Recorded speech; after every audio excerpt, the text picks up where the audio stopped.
नमस्कार, मैं हूं doctor Sanjay Kumar, gastro care hospital Bhopal से। तो ये सवाल बहुत सारे पेशेंट हमसे पूछते हैं और बहुत से अन्य जगहों पर भी ये सवाल उठता है कि पीलिया तो एक वो बीमारी है जिसमें आँखें पीली हो जाती हैं, भूख नहीं लगती है, शरीर में खुजली हो सकती है, पेशाब का रंग पीला हो जाता है।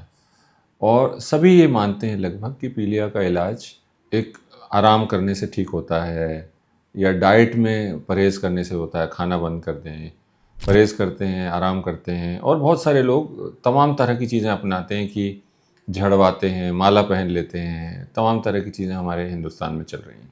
तो अगर उन्हें ये बताया जाए कि पीलिया का इलाज किसी मशीन के द्वारा हो सकता है या एंडोस्कोपी के द्वारा हो सकता है तो आश्चर्यचकित होते हैं। तो यहाँ हमको ये समझना ज़रूरी है कि हर पीलिया का इलाज दूरबीन द्वारा नहीं होता, केवल उन पीलिया का जो रुकावटी पीलिया है। तब हम ये कैसे समझेंगे कि किसी को रुकावटी पीलिया है? आप कुछ मत करिए, हमारे पास ऐसा पेशेंट आता है तो हम उसको केवल कंसोल करते हैं, रीअश्योर करते हैं कि आप ठीक हो जाएंगे, आपको हल्का खाना खाना है और अभी कुछ दिन आराम करना है और धीरे धीरे पीलिया जो वायरस पर शरीर काबू पा लेता है और पीलिया ठीक हो जाता है। पर इन्हीं में से कुछ पेशेंट रहेंगे जिनको रुकावटी पीलिया है। तो रुकावटी पीलिया को पहचानने के लिए ज़रूरी है कि पेशेंट के लक्षणों पर ध्यान दिया जाए। अगर किसी को तेज़ पेट दर्द हुआ है और उसके बाद धीरे धीरे पीलिया बढ़ गया है तो ये रुकावटी पीलिया हो सकता है। अगर किसी को पीलिया के साथ ठंड दे के बुखार आ रहा है तो ये रुकावटी पीलिया हो सकता है। अगर उनके टट्टी का रंग सफ़ेद जैसा हो गया है और शरीर में खुजली हो रही तो ये रुकावटी पीलिया हो सकता है। अगर पीलिया होने के साथ साथ भूख एकदम कम हो गई और पेट में कोई लंप या गठान जैसी दिखाई दे रही है तो भी ये रुकावटी पीलिया हो सकता है। तो रुकावटी पीलिया का मतलब ये हमारे एक अन्य वीडियो में हमने बताया है कि पीलिया जो है वो 3 तरह से होता है। एक तो ये होता है जिसमें कि हेपेटिक होता है, यानी लिवर के ऊपर असर आ गया है, या प्री हेपेटिक होता है जिसमें कि खून के कण ज़्यादा टूटने के कारण, हेमोलिसिस के कारण पीलिया होता है, और तीसरा वो होता है जिसमें पित्त की नलियों में रुकावट आ जाती है, यानी रुकावटी पीलिया। तो इनके कारण क्या होते हैं? कारण अक्सर ये होता है कि पित्त की थैली से निकलकर नली में आके फंस जाती है। तो जाहिर है कि जब तक पथरी को निकालेंगे नहीं, पीलिया ठीक नहीं होगा। दूसरा ये कि वहाँ कोई गठान हो जाती है या कैंसर हो जाता है।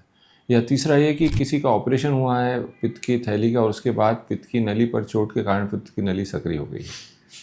तो ये तमाम कारण हैं जिसमें कि पित्त का बहाव अवरुद्ध हो जाता है, यानी वहाँ से फ्लो नहीं हो रहा है। फ्लो नहीं हो रहा तो जाहिर है वो पीलिया शरीर में इकट्ठा होता जाएगा और मरीज़ पीला पड़ता जाएगा।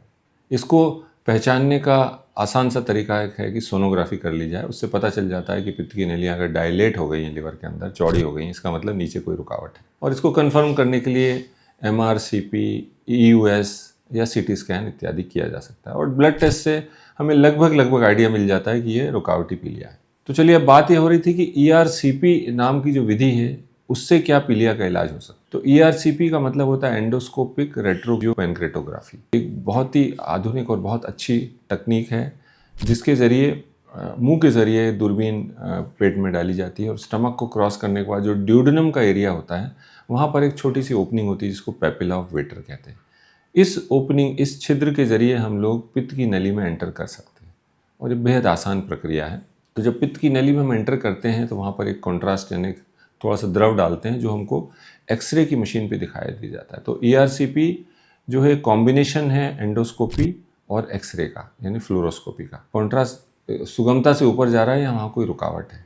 रुकावट यानी पथरी हो सकती है, गठान हो सकती है, वर्म हो सकते हैं, कई बार वहाँ लंबे वाले पटारे अंदर घुस जाती हैं, कीड़े। हमारे पास अंदर बहुत सारे यंत्र डालने के चैनल्स होते हैं और उसके ज़रिए हम लोग अंदर जो बीमारी है उसका निदान करते हैं। तो कैसे करते हैं? मान लीजिए कि वहाँ पर पथरी है तो उसमें हम लोग जब कॉन्ट्रास्ट डालते हैं हमें दिख जाती है, तो पित्त की नली के मुंह को यानी पेपिला को हम लोग चौड़ा करते हैं जिसको स्फिंक्ट्रोटमी कहते हैं। तो स्फिंक्ट्रोटमी का यंत्र होता है, हल्के से करंट के ज़रिए वहाँ रास्ता चौड़ा हो जाता है और ये एक सेफ प्रक्रिया है क्योंकि उसमें करंट के साथ में कोएगुलेशन भी होता है और ब्लीडिंग का खतरा नहीं होता। उसके बाद जैसे ही रास्ता चौड़ा हो जाता है हमारे पास जगह हो जाती है कि स्टोन को बाहर निकाल लें। एक तो ऐसे कर सकते हैं कि अगर हमको शक लगता है कि ये क्या बीमारी बहुत क्लियर नहीं, तो ERCP के मशीन के अंदर से एक बहुत पतला एंडोस्कोप अंदर चला जाता है जिसको कहते हैं कोलेंजियोस्कोप या स्पाई कोलेंजियोस्कोप।